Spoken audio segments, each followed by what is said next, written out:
Wrestling fans around the corner, around the world, I'm Dan Marty. And WWE legend, Native American Tatanka. I'm telling you, I love this red and blue so much in honor of Tatanka. I don't want to change the shirt, and we don't want you to go anywhere either. Stand by. A brand new Wrestling Insider special edition is coming up. Wrestling fans around the corner, around the world, I'm Dan Marty. MJ in the house. Future WWE Hall of Famer, mind you. Let me tell you this. I'm not in there yet? No, not yet. Oh, okay. But you will be. I will. You know Sean wants to be the first three-timer. Three-timer, yeah. yes. There you go. Let me tell you, you enjoy the in-studio shoot interviews 4 times a week. It isn't cheap to put these productions together, folks. We need your help. No, because they got to pay me. Coronavirus has killed the nightlife in a lot of ways. We are night owls, Marty and I, but that's a different story for a different time. One way you can help is to check out the great merchandise we have in the Boston Wrestling eBay store. It is perfect for any wrestling man cave or any collection. That's right. Check it out. Support Wrestling Insiders and keep wrestling legends working on eBay. Get this WWE NXT TakeOver War Games 2020 11x14 limited edition autograph poster signed by everyone on the event. Number 23 of only 100 made. Includes signatures from the Undisputed Era: Johnny Gargano, Damian Priest, Tommaso Ciampa, Timothy Thatcher, Io Shirai, Tony Storm, Rhea Ripley, Dexter, Loomis, and more. Comes with authentication hologram on the back of the poster. Also comes with mystery autographed 8x10 and an on-air shout-out from WWE Hall of Famer Mr. USA Tony Atlas on Wrestling Insiders at your house. Get it now. This is Mick Foley. This is Harley Race. This is Shelton Benjamin. This is Mr. Wonderful Paul Orndorff. This is the Monster Abyss. And this is Daniel Bryan. This is JBL, and you're watching the MWF. Be there live.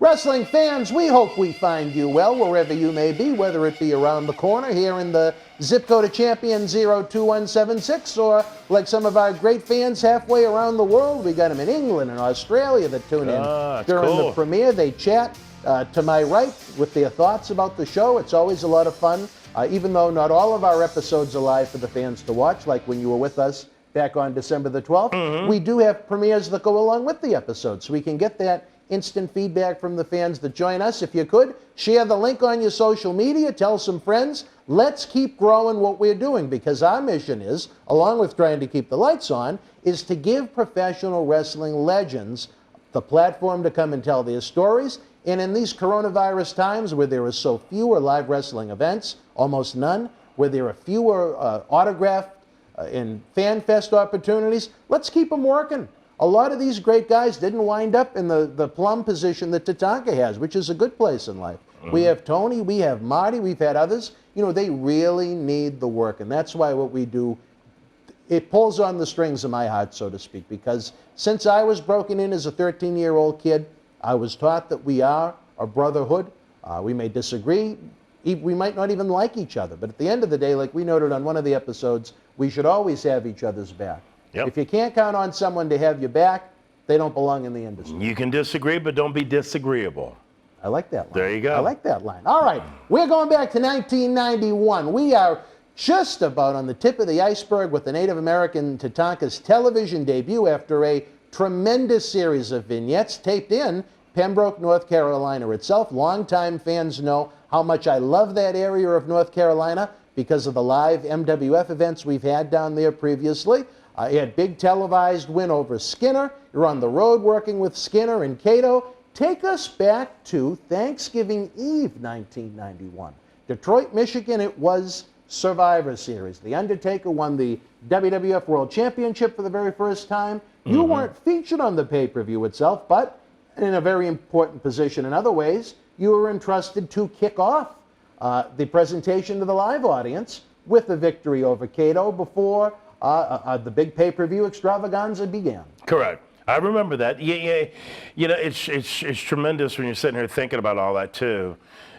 People don't understand. Again, 300 days a year on the road. It's hard to remember some of these events, but you always remember the big special events, starting off the WrestleManias. You know, again, I was just happy to be there. I mean, you're at World Wrestling Federation. You got the greatest names in the industry, the greatest names in the business. You know, some people say, well, you know, you want to be on the pay-per-view. Well, when I first heard when I was there, they said, well, you always want to be on main event. Well, you know, you start out on the first match, okay, pulling the curtain, as they say, okay.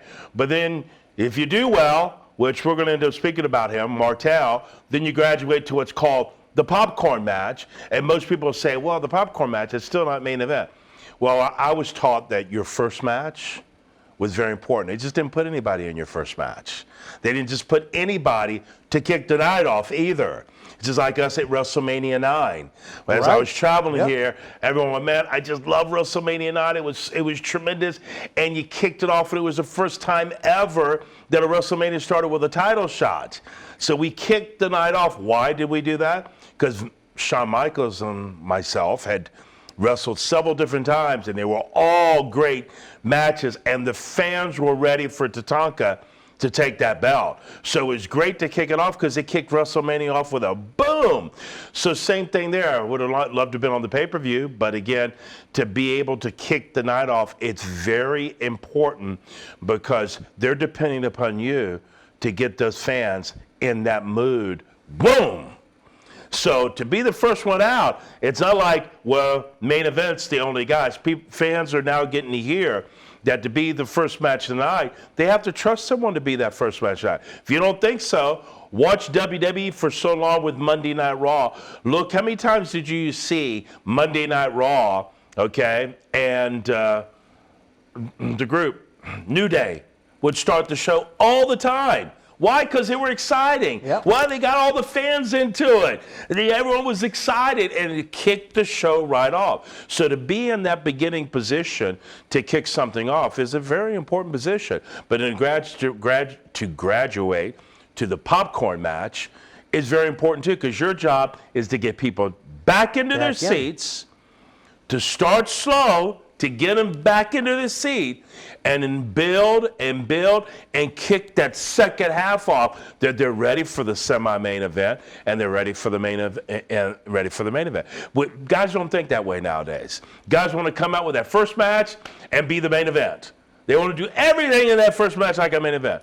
We actually built the night. We understood about first match, building up, and in the first half, about going to intermission, how important that intermission popcorn match was, and how important is you built to, again, the main event.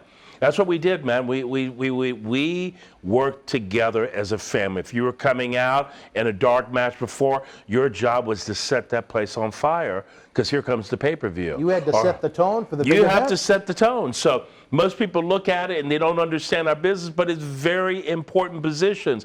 And also, while you're doing that, they're also preparing you for you to be in that position, that eventually you will be in that semi-main event, or you will be in that main event position. So it all begins somewhere, and that's where you begin.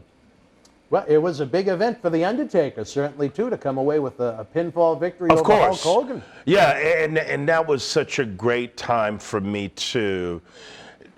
Meaning I was able to be there when The Undertaker began. I was there at the beginning. I mean, I was there on Mark to see, again, the purple, the black, the gray, the original look that everyone loves. When everyone goes back with The Undertaker, it's always back to that era. When Undertaker didn't talk, all he did is look up and rest in peace. I mean, it was just a great time to see what is now an iconic name in our industry that will be respected and will be part of our history tremendously. And just retiring, but what he's done in this industry, it's great to be part of seeing that begin. I was on the road watching every single night, watching when that dong, and watch that building just mystically, just you could feel it. Oh, you could feel it. And then coming to the ring and how he played that character and just how fans instantly connected to him. It was just a tremendous time. Do you think just anyone could have pulled off being The Undertaker, even with the push the company gave him? No.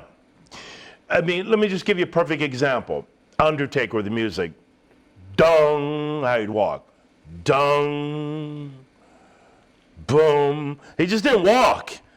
He was character through the curtain all the way to the ring and all the way back. So remember how you kind of would corner a guy off, step, and get you in the corner finally, choom, just how he would corner his prey, how he would be like the predator after his prey. Michael Myers in Yes, Halloween. and how he would corner you off and be taking those quick steps. Not wrestling quick athletic steps, the Undertaker, the dead man step, the character. That's what got over, not the wrestler Mark Calloway, the character, the Undertaker, and how Undertaker portrayed himself, to take that hat off and to roll those eyes back. Love that. Hello? When he added that, the eye roll. Of course, that's the character and the hat and everything that he did. The character is what people fell in love with. So could anyone have pulled it off? No. You got to be able to. It's the best thing to tell you. Hanging with Undertaker, you know, he loved that music, AC/DC, good old country boy. But it has to be part of you. Not like he was the dead man, but you have to have that inside to be able to connect so well with a character. Myself, I was easily able to connect easy. I didn't have to play to be a Native American. It's in my blood. It was you? My mom and dad, full-blood Native, okay? Ever since high school.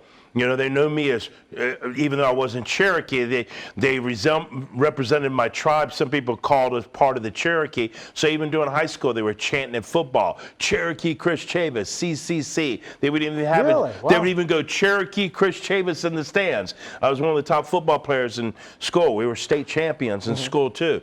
So I believe it has to be in you to play that character that way. Taker had a lot of the characteristics in him. Soul. It was, yeah, to be able to play such a great job in a character. Same thing with me. Natives, warriors, didn't back down. Some of the fiercest warriors, if not the fiercest warriors of all time. They were not scared. It was an honor to die on the battlefield. The war paint was so the Creator would see you when you were dead on the battlefield. Really? So yes. Never knew that. War paint in war. We didn't wear it outside of war, in war. So it's, you know, warriors, so you had to portray it. Another reason why I ran to the ring, ran to battle. You always see natives running on horses, not walking. Vince loved that with me, running to the ring. And I can't tell you how many times, even when I came back in 2005, one time I walked to the ring and Vince came at me, "What are you doing? Run to the ring like you've always done." Because, you know, 2005 things had changed, and trying to get the feel of how the product had changed. He wanted me still running the ring because that's like a native warrior. Boom, running to battle. So I believe to play those great characters, it's got to be part of you. And you guys and ladies out there thinking about getting in this great industry, this awesome industry, pick something that you feel is part of you. It's best to portray something that's easier for you to portray because it's in you. Those are the people that find usually the greatest success if they do. Of course, definitely, without a shadow of a doubt, yes. A lot of this show, when the guests are on, it's about perspective, opinion. I'll ask you this one. Do you think Undertaker would have been successful if he had stayed with Brother Love as his manager as opposed to real-life mortician, our buddy here, Paul Bearer? Paul Bearer, all the way. All the way, all the way, all the way. Paul Bearer, I mean, obviously, Vince McMahon is very smart. And Vince McMahon during that time, all about characters. And, you know, he still is. It's just wrestling has changed. You know, the wrestlers out there have changed, you know. Unfortunately, they're not looking to come out in a full bore character, you know, like the Berserker, a Viking, you know, with everything, you know. They're us and everything they're doing. You know, it was perfect to put Paul Bearer with him. It fit the character perfect. And Earn, rest in peace. And then Paul Bearer had that, I won't say that eeriness about him, but he had that mystique. Oh, yes. Oh, yeah. You know, he just added to the character, the success. That's the reason Undertaker always gives props to, again, Paul Bearer, because he was so much part of the Undertaker character and the success of the Undertaker. Definitely Paul Bearer. And that's not a knock against Bruce Pritchard, who's no, a not great at all. friend of the show.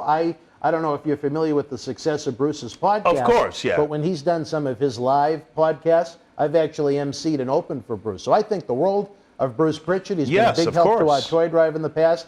I just don't think if you were going to look at a 30-year span, having Brother Love attached at the hip of Undertaker would have been successful No. as Paul Bearer. Just different No, kind no, of no, characters. no. I mean, Brotherly Love would be like with Cactus Jack when he the piece. Dude Love. Yeah. Dude Love. Yeah. Oh, yeah. But for the Undertaker, Paul Bearer, and it's someone who was truly in the industry, a mortician, truly part of the perfect fit. You can't get a fit no more perfect than that. And Paul Bearer and he understood things. He understood things that helped him. Some little things that you don't get to hear, like when Vince wanted to have a casket by ringside. Paul Bearer would tell him which one to get. Right. What was the nice ones? Expertise. The ones that were really nice, that looked nice. He knew exactly which one to tell Vince to go get. So that expertise really helped the character of The Undertaker. Paul Bearer, 100%. And even, I don't know if it had wrapped up by the time you were there, but even the interview segment that he did, the funeral parlor, with all of those eerie lights. Oh, and, yes. Caskets. I mean, that was, and I was probably maybe in middle school around that time. Oh, but yeah. Even at that age, that was spooky. Of course. Yeah. But that's what Vince loved. Again, Vince has this thing that he does, meaning that shot, that TV shot, just like here. That TV shot on that camera. Vince was always looking for that. And look at the stage, like you just said. What a great stage for Undertaker to come out. That's what your audience is seeing. That's what they're feeling. And that's what was so tremendous about that time. Everything that we did, I could feel it. I feel the goosebumps all over me. Because the charisma and the energy and what was portrayed on the camera would actually filter right into people's living rooms. My gosh, I remember the one they did. I think it was shortly before your debut. It was the spring of '91 after WrestleMania. But when they locked Ultimate Warrior in the casket and all the agents came out, Yes, of trying course. to pry it open so Ultimate Warrior could breathe. Yeah, of But the course. Warrior, they finally found the kryptonite to the Ultimate Warrior. He's gasping for breath. Then a year or so later, when you were in '92, when they decided to go baby with Taker because he was so over.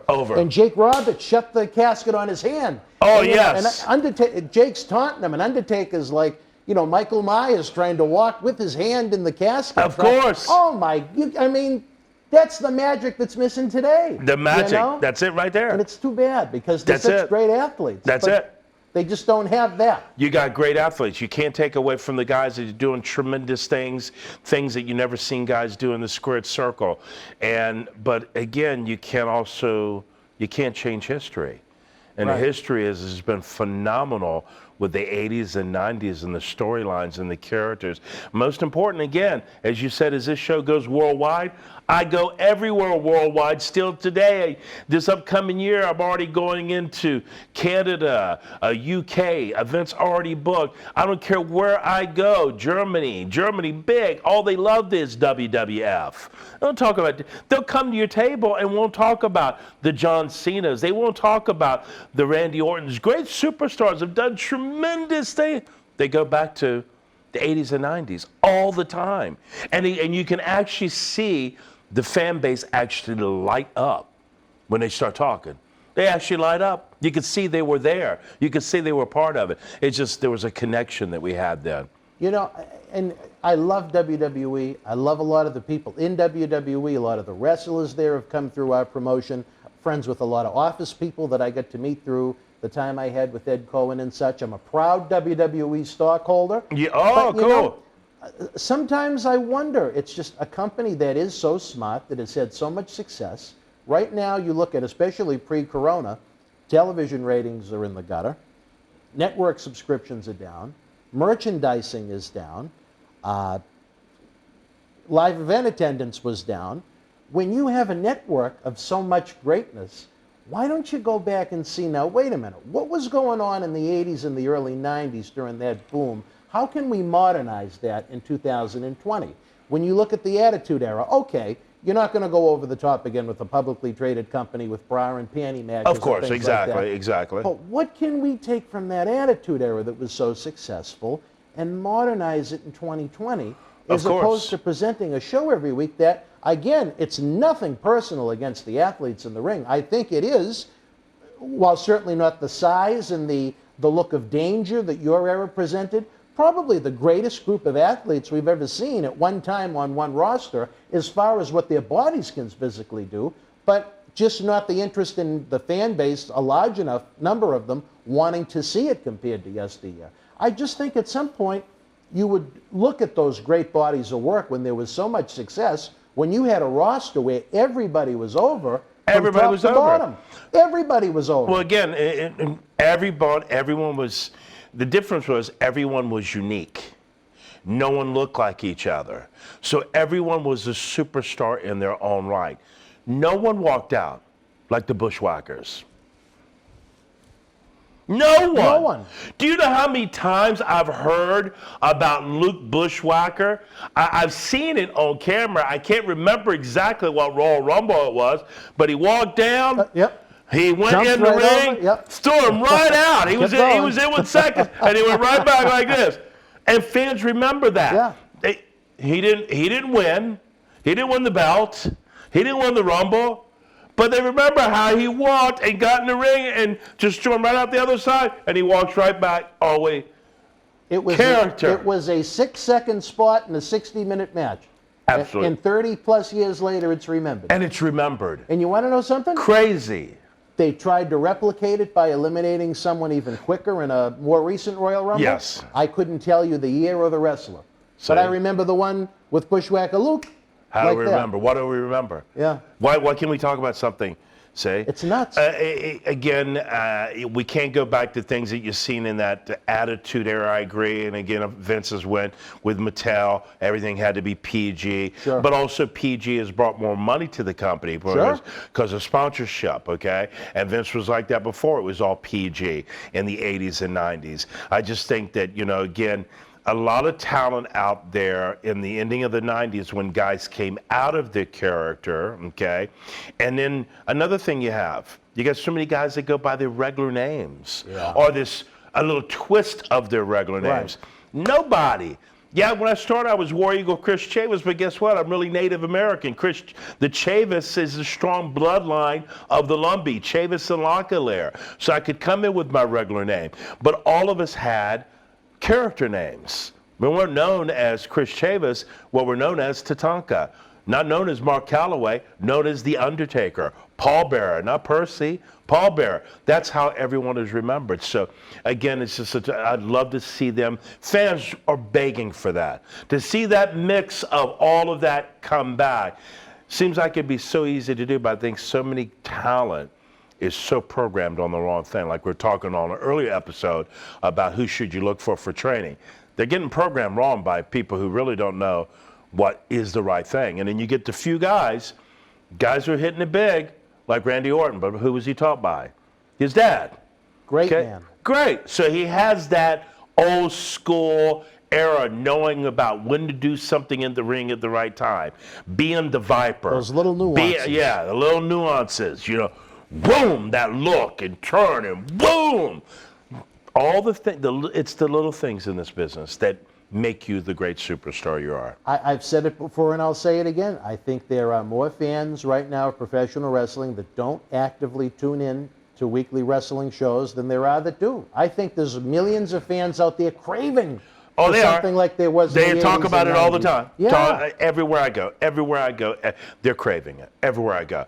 And again, if you don't believe that, then here's a simple proof. Why is one of the most smartest geniuses, why does he have Hacksaw Jim Duggan, again, Sergeant Slaughter, Jimmy Hart, Tatanka, all these names on Legends contracts? You think Vince is just putting us on contract just for no, because there's value there. Yeah. Not only does he sell out of all the merchandise he does, but part of the WWE network. They know how much all of that stuff is viewed. Oh, they sure do. Oh, they know exactly. You've seen how those royalty checks are broken down And of course, to a tenth of a penny almost. Of course. So, and it also, it's just tremendous that time, man. It was so special, not only the characters, but there was some great storylines during that time. Again, Sergeant Slaughter, Hulk Hogan.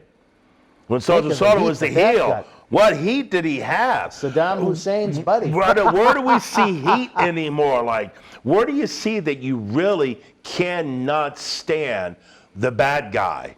I ain't talking about Razor Ramon, the bad guy, the villain. When do you really see heat that people cannot stand and they want to see that guy defeated? You don't see that anymore.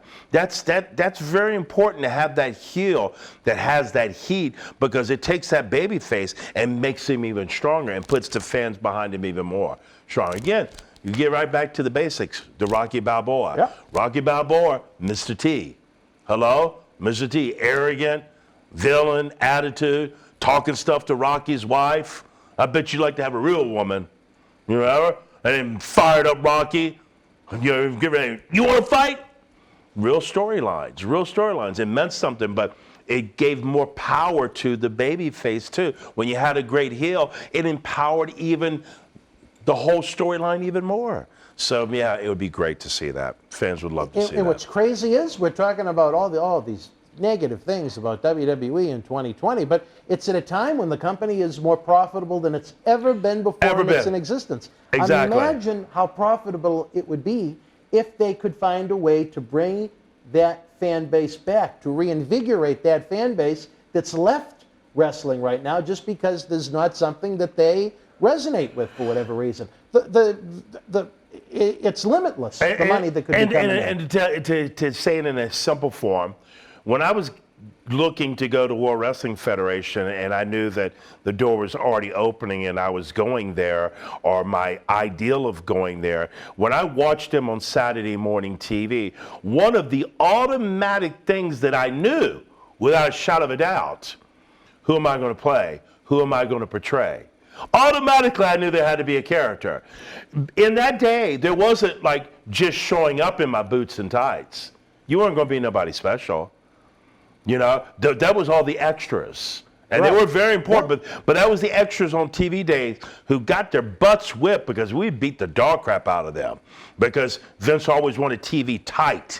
Those guys got a butt whipping, and those, as they called extras, or would work on talent, enhancements, or whatever you want to say. My God, they'll tell you, they got their butts beat. But when I looked at the industry, it was automatic. Who am I going to portray? What is going to be my character? It wasn't even a choice that could be a character. You had to be a character to get into the company. Right. Now, look at it now. Now it's just, well, I want to be a professional wrestler. That thought is not even there. It's not even there. Well, who am I going to portray? They're just boots, tights, knee pads. I got all these fancy moves. I'm going to be a star at WWE.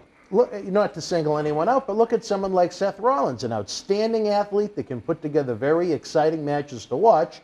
But as you mentioned, tights, boots, Blackbeard.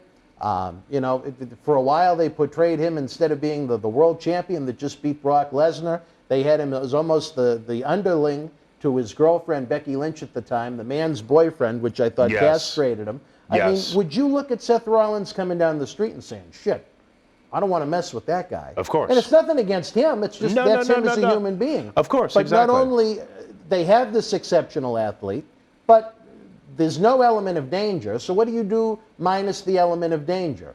And what they've done is just they've taken a guy and put him in tights and a boot. Of course. And that's I think that's why he's never got over to the level as, here's a guy that's a multi-time world champion. I guarantee you this, in 20, 30 years from now, he will not be looked at as highly as mid-card guys from the 80s and 90s. Of course. You know what I mean? Yeah. And that's disappointing to him. Exactly. And it just, I can't tell you. I can't exaggerate how many times I've heard this time and time again from the fan base. I mean, time and time and time again. I mean, WWE is phenomenal. They're unbelievable. I mean, look at what they've done. I mean, we've talked about this before. Look what that company has done. Look what they've accomplished in the sports entertainment world. Like you said, right now the profits are off the hook because they don't have all the live events. They don't have all the costs, you know. So not only that, it's just with those monstrous television deals they signed with Fox, with SmackDown, of course. And their TV deals in the United States alone, I think, are worth $7 to $8 million a week. And that's not even including the rest of the world, and that's just TV contracts. Of course, TV contracts are tremendous, yeah. It's unbelievable. Yeah, well, don't forget Raw is 3 hours on Monday night, so it's tremendous. So there are people, I understand, that are going to be sentenced instead of going to jail. They have to sit through some of those Raws. They're so tedious sometimes. Yeah, they're very tedious, yes. Well, it's tough. It's think about 3 hours of live TV. It's, you know, people say, well, you know, I could do a great job if I was there. You don't understand. Every single week. I think another thing that I won't say that has hurt the industry, but one thing I constantly hear the fan base talk about, and I know myself, we had the opportunity to really build a storyline when you only had the 4 major pay-per-views. Right. 10 Now you got guys, they're trying to mix talent so fast, and they go here and they go to the next pay-per-view, the storyline's over. Now they got to, I think it's made the creative to have to work even twice, 3 times as hard as compared to me. Perfect example. Started with Rick the Model, just my first 5 years, I'll run through in a matter of 30 seconds. I worked with Rick the Model Martel for 1 whole year, all over the world, before we finally went to the pay-per-view and finished it. Then after that, Bam Bam Bigelow, a whole year, all over the world before we finished. Then Yokozuna, Ludwig Borger, when I had my first defeat after 2 years. Then IRS, when I got the headdress. And then again, when we went to $1 Million Corporation and we turned on Lex Luger. All of them were a whole year storyline. Think about that in today's wrestling. Can you imagine having you wrestling with the same guy for a whole year, all around? Now, we wouldn't do the same matches. We would change it and make it so wherever we're heading, okay, that it made all the sense. Like ultimately, if the heel was always scooting out and getting away from you, scooting out because you were beating the dog crap out of it, like IRS, getting out of there when he had the opportunity, finally they put you in a cage that he can't get away. The storylines, everything meant something. Everything was built up to something. The fans, it made all the sense. It was just a full package. Consistent chapters to a book. Of course, you got it. The story. You got it, exactly. I think, and it's not just WWE in 2020. I think it's pretty much every major promotion. Every major promotion. There's 2 things missing, 2 P's, pacing and patience. Of course. None of it. None of it. And I think that's what a lot of fans miss. Of course they do. They don't want to have 2 books read to them in a week. They want it chapter by chapter by chapter. They want it laid out to them. Can you absorb it all that quick? No. No, you can't. You can't remember it. Like I told you in a previous episode. You pick the month between August of 1986 as a 5-year-old kid and when the building closed in May of 95, almost 10 years later. I could give you the top 4 or 5 matches to every single Boston Garden House show. As a kid, I couldn't tell you more than maybe 1 or 2 matches on this past week's television show. Why doesn't it? It can't be that bad, can it? But I mean, nothing sticks. I went nothing sticks. Yep, I went back in 2005, and the first thing when I went back and signed a contract for full booking contract with WWE, part of the SmackDown roster, one of the first people, the agents, one of the first person speaking to me was Ricky the Dragon Steamboat and Arn Anderson. 2 tremendous names in our industry. That understand pacing and patience. Tremendous success in our industry.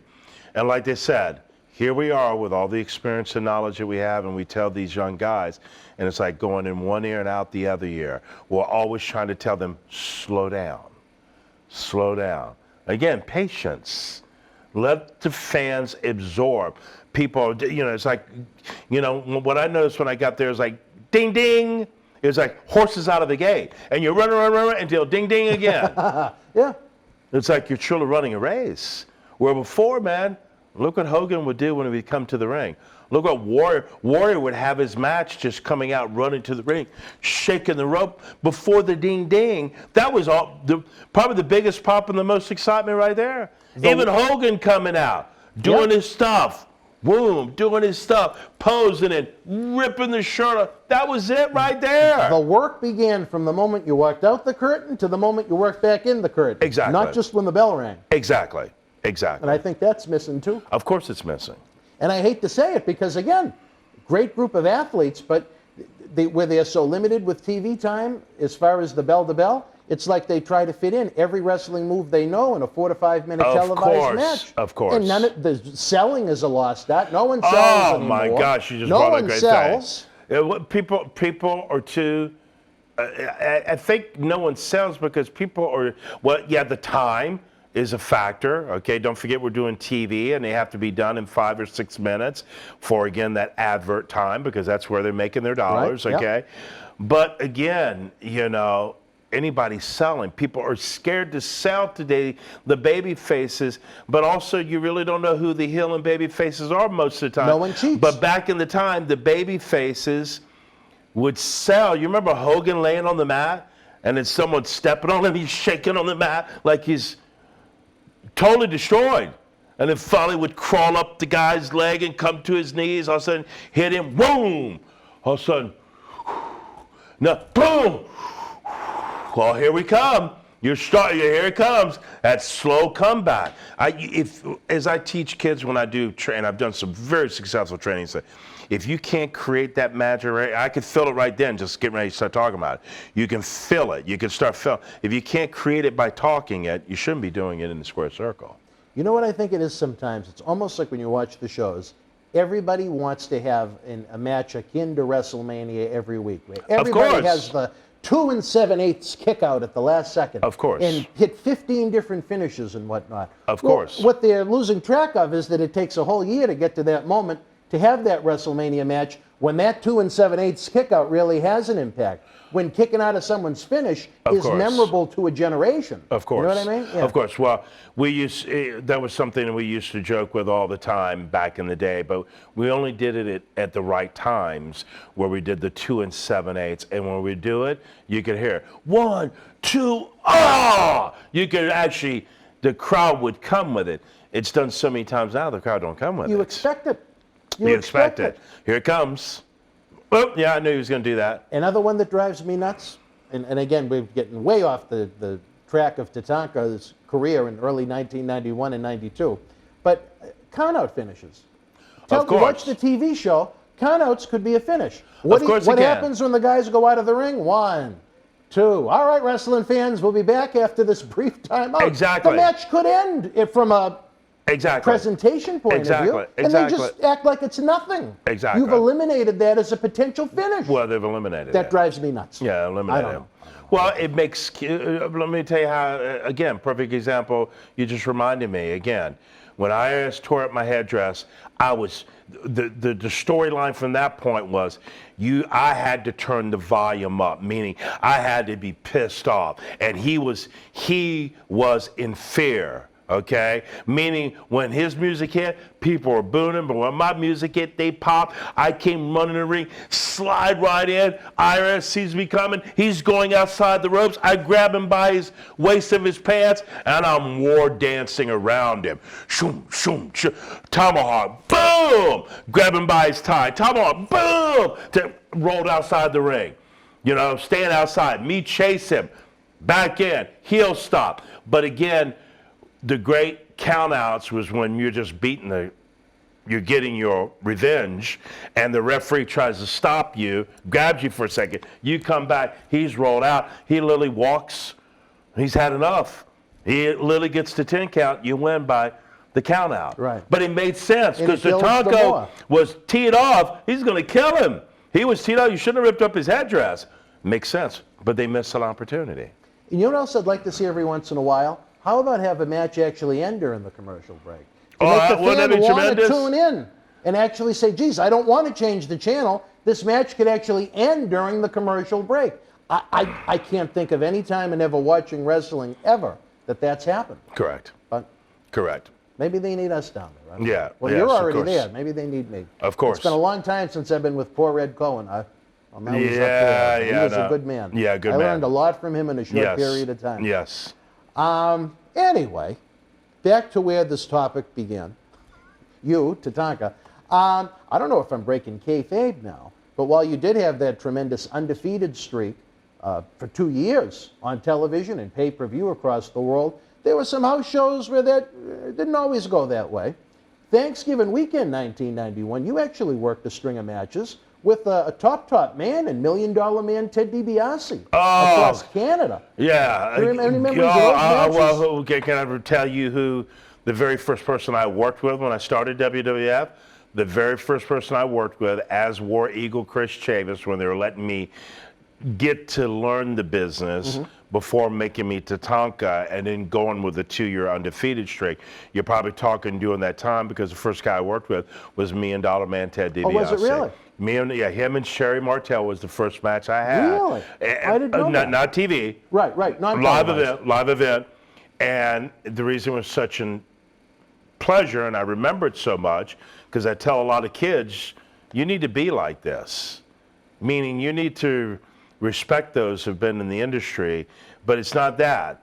If you're the green guy, you don't go to $1 million man Ted DiBiase and tell him, well, I can do this, I want to do this, I'm going to do this, I'm going to do that.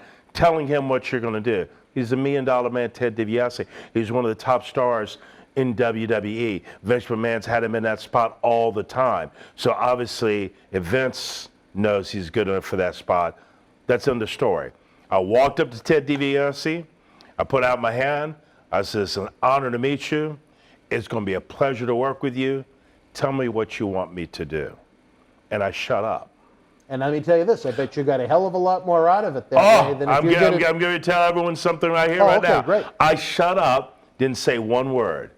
Now, I didn't go over in the match, okay, but Ted DiBiase had me in that ring, and old school way, we didn't have to do like they do today. We didn't have to plan everything.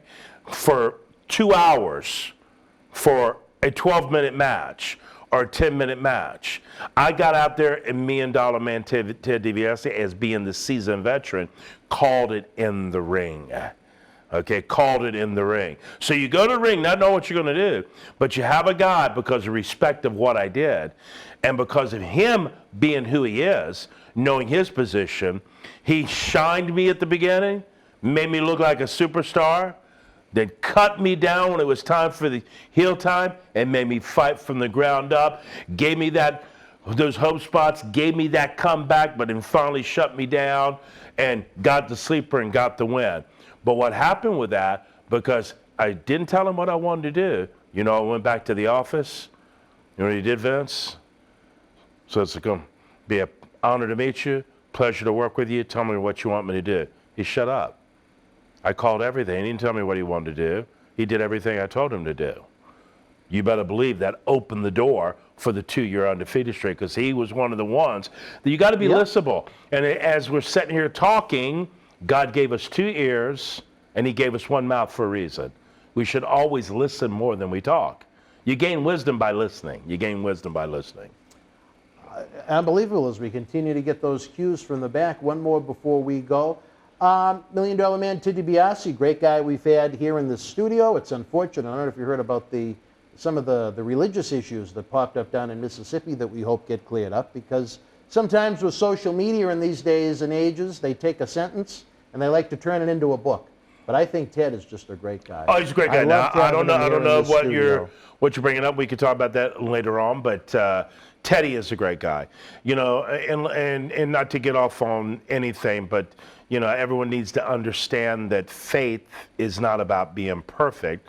No, not at all. It's about believing in someone who's greater than you, that is sinless, and that can help you in your life and wants to help you in your life. So if you're looking for someone to be perfect, there's no such thing as perfect. But Ted DiBiase, just a great guy. All the stuff he does, ever since he proclaimed his faith. I mean, he was running the road in the 80s when wrestling was just like off the hook. I mean, they were doing 3 shows on the road. The A tour, the B tour, the C tour, even me in the 90s. 3 tours a night. Sometimes even 3 different groups, and they all sold out. Yeah, even a D. All sold out. 3 different shows, World Wrestling Federation, all throughout the United States or internationally or whatever, all selling out, 3 different shows. That's absolutely tremendous. So Teddy was there when the business was just off the hook and exploding. When we did a 15.2 on Saturday night main event, a Nielsen scale rating. Replacing NBC's Saturday Night Live. There you go. That's huge. So a lot of success came in, huge, and a lot of partying, a lot of excitement, a lot of celebration happened, which should, because Vince knew right there at that point, it's happened. He took the big risk like I talked about earlier. He put everything into WrestleMania. I have an idea. He told the guys, I'm putting everything I have. If this don't work, we don't have a company. That's risk right there, baby. That's balls. That's the reason Vince McMahon is Vince McMahon, and that's the reason WWE is what it is, a worldwide known brand, largest in the world of sports entertainment. So a lot of guys got into partying and all that kind of stuff, but man, Ted is just a great guy, does great work. I don't know what you're talking about, but if it's something, one-time thing, we're human. Everybody we're human. is. Everybody's and with human. Ted, as far as in his book, in his documentary, he was very open about his infidelities and drug and alcohol problems and whatnot. And it's something people can learn from. Of that course. People are human. Exactly. Yeah. Of course. Yeah. This is where I was at. This is what happened, and this is how I'm living my life today, and here's all the blessings from that and what has happened. I mean, come on, Ted DiBiase has not only been on contract and part of the Legends deal, but he's a WWE Hall of Famer. And guess what? The only thing that he's done is this. He's not working something else. So guess what? Been a success. You know? And what would you tell a young Chris Shavers, working these matches as a very, very young guy, that just a few years later, not only would you be working with Ted DiBiase, but he would be in wrestling presentation form, managing and representing you? I mean, talk about one of the all-time greats of that era. Well, talk about a stamp of approval. Oh, that's a big stamp of approval. You know, people talk to me, hey, Tatanka, why did you sell out? I mean, I can't tell you that the storyline that everyone brings up, no matter where I go, because they go, Tatanka, I loved you. I had your Hasbro figure. I had your poster on the wall. I had your first T-shirt. I had it all, man. I had covers of you. I had it all. I tore up the covers. I got rid of my Hasbro figure. You got me. Why did you sell out? Why did you sell out? For them to do that. And then then they look at me and I go, guess what? It worked. And for a second, I watch everybody and they go, oh my God, you're right. I says, it worked. We entertained you. We told a story. And where everyone today goes, I know this is what they were going to do, and that's what they did. You did not think it was going to be Tatanka. There's no one that said, I knew it was going to. I've had one person just recently on social media tell me, I knew it was going to be you. I went back to him and said, I didn't call him a liar. I says, no, you didn't. You're the first person I've ever heard that from in my whole career, and no, you didn't. Because it was portrayed so right. I was a hot baby face selling out of merchandise at the time. You know, no one's seen it. Lex Luger had always been heel. It was just perfect, and the storyline was told right. So it was the big surprise. Is that not what we want? And it for wasn't programming? Is that not what you want to see? Something that surprises you and you go, oh my God, I can't believe that. Don't you want to be entertained? It wasn't told over the course of 1 3-hour show. It was told over the course of a couple of months. Of course. And then once the orgasm finally happened, boom, you're off to the races. Exactly. And then also what you don't see, I just seen that turn, which was at the Chicago, it was in Chicago at the United Center. We were the first event in that brand new building at the United Center in Chicago. I'll never forget, you know, that how it went silent when they realized, oh my God, Tatanka just turned. And then how they were booing and throwing stuff in the ring and throwing stuff at me. But what I did is, if you go back, I watched and went, oh my gosh, that's how it was done. Because I was taught by Ted DiBiase about when you have that opportunity as a heel, which he was good at, when you get that opportunity, you lay the boots to that baby face. You beat that baby face down so bad that he gets sympathy. You beat him down so bad that those people can't wait to see him come back and destroy you. I gave Lex Luger, if you go back, look at Chicago, I gave him a beating. I mean, I laid it in on him. I gave him like 3, if I recall, 3 into the trails, even the $1 Million Dream, slid out of the ring, slid back in the ring, gave him a beating, meaning worked. Meaning you got your cardio's got to be on. I didn't give him one hit, ooh, you know, look around, one hit and then walk away. I beat the dog crap out of Luger. I mean, I beat him bad. And when I look at it, I go, wow, that's the way, as we would call, setting the heat, being the heel. I'm Mac Daddy. You were portraying a heel. it. Yeah. There you go. That's what you got to do. You were a lousy human being. You were a miserable character. You were a villain. You weren't just someone that chose to wrestle babyfaces. There you like go. Nowadays. Exactly. And if fans, if you want to see what Tatanka was actually talking about, and you subscribe to WWE Network, tune in to SummerSlam 1994. That's where that angle and match took place. I'm getting the cue from the back. Unfortunately, we're running out of time again. This has been such a great series of conversations and interviews we've been having with Tatanka. We want him to keep on going, but your feedback is essential, because without you guys, We're just talking to ourselves here in a very cold studio sometimes, as Jerry Sags like to say. If you're watching during the premiere of this episode, the chat is going on to my right. Let us know what you think. We love to interact with you guys. The super chat is always open. Don't forget to tip the bartender, as we like to say, for all the entertainment we try and provide you. And if you're not watching the premiere, same thing. The the message boxes below. Let us know, what do you want to hear about? Who do you want to hear about? What events? What memories? What legends? What places? This is a man that has lived it all, done it all, seen it all. For 6 years, he was on top of the world around the globe, with many more memories and legends to come on these episodes. And don't forget, if you truly care and you're like me, passionate about keeping these great wrestling legends working, maybe some that have not done as well as Tatanka after their full-time careers have come to an end, join the Patreon. For less than a cup of coffee over at Starbucks, you get early, ad-free access to every episode, plus our extensive studio shoot interview DVD library. We have a lot of fun. You're all our friends, but we kind of look at the Patreons as the extended family, a little bit more. Some great people. But for our friend, the Native American, the future Hall of Famer, Tatanka, I am Dan Marty. We'll see you next time on Wrestling Insiders. Until we speak again, you and yours, be well, stay healthy. Good night. The World Wrestling Federation was live at the Cambria County War Memorial in Johnstown, Pennsylvania, Thursday, March the 17th, 1983. In the opening contest, WWF Tag Team Champion Alpha beat Mac Rivera. Baron Mikel Cicluna with the win over Joe Abbey. Pete Sanchez defeated Bill Dixon. Salvatore Bellomo victorious over Jose Estrada. Superfly Jimmy Snuka beat the crippler Ray Stevens. And in the main event, Andre the Giant and Rocky Johnson defeated WWF Tag Team Champion Alpha and Captain Lou Albano, who replaced Sika. If you were in Johnstown live, share your memories in the comment section below. Use the link in the description box to keep Wrestling Legends working in our eBay store and on our acclaimed Patreon streaming service so we can bring you more interactive superstar shoot interviews to relive the good old days of professional wrestling. Check it out. Boston Wrestling Sports in the MWF explodes into a new year with professional wrestling content galore and need you to join our family. Every Tuesday night at 10 p.m. after our Monday Night Raw review, it's Wrestling Insiders at your house with WWE Hall of Famer Mr. USA Tony Atlas. Wednesday nights at 10 p.m. after NXT and AEW, join rotating legends on Wrestling Insiders Special Edition.